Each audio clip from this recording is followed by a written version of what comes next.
I want to share something that happened last week with my daughter at school that reminded me of the connection between self-love and making mistakes. How we feel about ourselves and how we see ourselves after we make a mistake, and especially if we get in trouble for that mistake.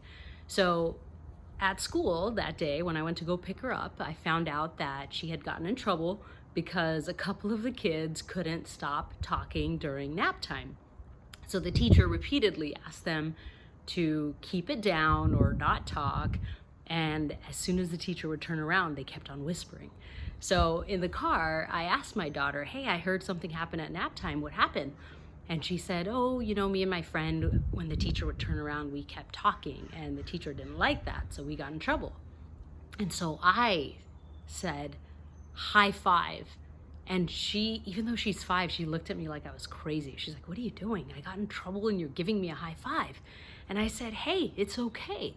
You learn and you do something different, right? What would you do different?" And she's like, "I would try and be more quiet." And I'm like, "Okay, that's okay then. You've never gotten in trouble again before. You've never gotten in trouble before. High five."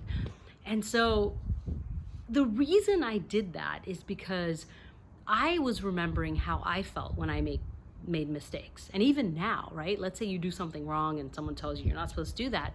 There's this feeling of shame and embarrassment. And if for a split second your self-love gets shaky, but if your self-love is strong, then in those moments you're able to bounce back. You're able to say, "Okay, I made a mistake. I'm going to learn. Here's what I'm going to do different." And that's cool. I don't need to see myself different. I don't need to beat myself up over this thing. And that was the reason for the high five. I wanted her to have a positive association with making mistakes. And all of that ties to self-love. The more we see ourselves with love and kindness and compassion in those moments, we don't get too hard on ourselves.